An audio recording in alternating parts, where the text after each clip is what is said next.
మీ జీతంలో ఈ నెల ఎంత వస్తుంది, వచ్చే ఖర్చు ఏంటో ఇంట్లో ఉన్నటువంటి మీరే కాదు, ఏ కుటుంబ పెద్ద మిడిల్ క్లాస్ కావచ్చు, లేకపోతే రైతు కూలీ కావచ్చు, తనకు ఎంత ఆదాయం వస్తుంది, ఎంత ఖర్చు పెట్టుకోవాలా, అవసరమైతే ఎంత అప్పు తెచ్చుకోవాలా, ఇదంతా కూడా లెక్క ఉంటుంది.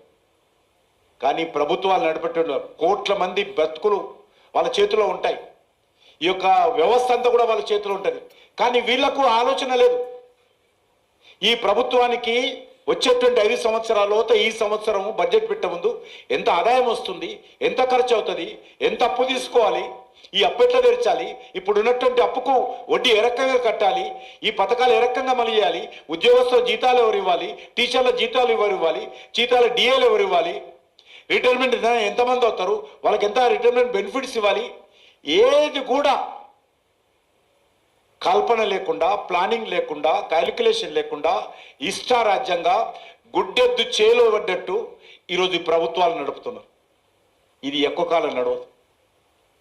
ఈరోజు పాకిస్తాన్ పని ఏమైపోయింది,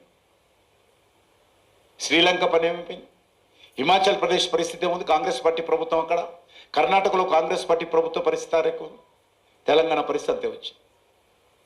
2014లో తెలంగాణ విడిపోయినప్పుడు, తెలంగాణ వచ్చినప్పుడు తెలంగాణ ఆదాయం ఎంత, తెలంగాణ ఖర్చు ఎంత తీస్తే ఆదాయం మిగిలేది కొద్దిగా, మిగులు బడ్జెట్ ఉండేది. మనకు వచ్చినటువంటి ఆదాయం ఖర్చు పెట్టిన తర్వాత మనకు మిగులు బడ్జెట్ ఉండేది సుమారు 3,500 కోట్ల రూపాయలు. అటువంటి తెలంగాణ రాష్ట్రము ఈ 10 సంవత్సరాల తర్వాత వెనుకకు తిరిగి చూస్తే ఈరోజు సుమారు 9 లక్షల కోట్లు, 9 లక్షల కోట్లు అప్పయింది. మనం ఎక్కడ పోయిందంటే ఏమీ తెలియదు. స్నో పౌడర్కు ఖర్చు పెట్టారు, అంతా కూడా తాగి తందనాలు ఆడారు, దోచుకున్నారు. అసెట్ క్రియేషన్ అని పేరు చెప్పి, అసెట్ క్రియేషన్ కాదు, చూశారు కదా అసెట్ క్రియేషన్, కాళహస్తి ప్రాజెక్ట్ ఏ రకంగా, మేడిపల్లి డ్యామ్ ఏ రకంగా అయిందో మనం చూసాం. కాబట్టి ఈరోజు వాస్తవంగా రాష్ట్ర ఆర్థిక వ్యవస్థ చాలా భిన్న క్లిష్ట పరిస్థితుల్లో ఉంది. ఆదాయానికి ఖర్చుకు పొందడం లేకుండా ఉంది. ఇది నేను 5 సంవత్సరాలు ఉంటే సరిపోయా, నా పార్టీ అధికారంలోకి వస్తే సరిపోతుంది, ఈ రాష్ట్రం ఏమైపోయినా పర్లేదు, ఈ వచ్చే పిల్లల భవిష్యత్తు ఏమైపోయినా పర్లేదు, ఈ గ్రామాల పరిస్థితి ఏమైనా పర్లేదు.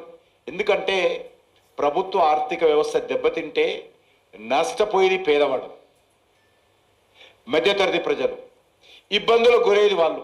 ఎందుకంటే విద్యా వ్యవస్థ, వైద్య వ్యవస్థ ఇది ప్రధానమైనటువంటి వ్యవస్థ.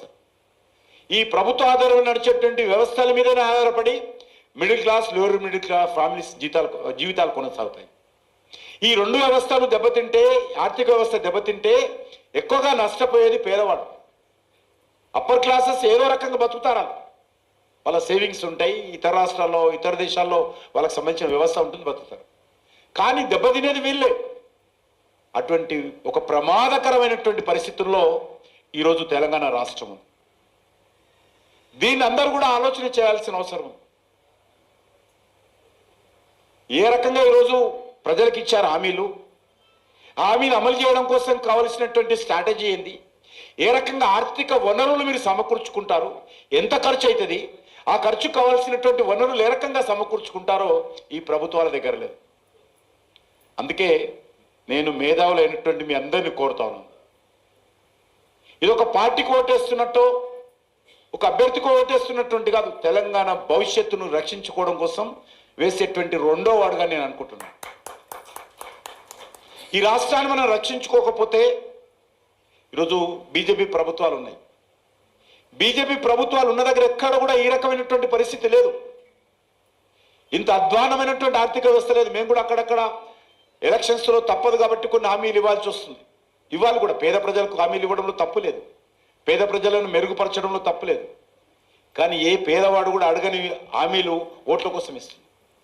పేదవాళ్ళకు కావాల్సింది ఏంది, వాళ్ళకు మంచి విద్యా వ్యవస్థ ఉండాలి, వాళ్ళ పిల్లలకు ప్రభుత్వ పాఠశాలలు మంచి మెరుగుపరచాలి, ప్రభుత్వ మన యొక్క వైద్య వ్యవస్థ చాలా బాగుండాలి, గ్రామాలకు రోడ్లు ఉండాలి, వాళ్ళకు సంబంధించినటువంటి ఉపాధి అవకాశాలను మెరుగుపరచాలి, వాళ్ళకు సంబంధించినటువంటి కనీస సౌకర్యాలు వాళ్ళు ఉండడానికి ఇల్లు సౌకర్యం కల్పించాలి.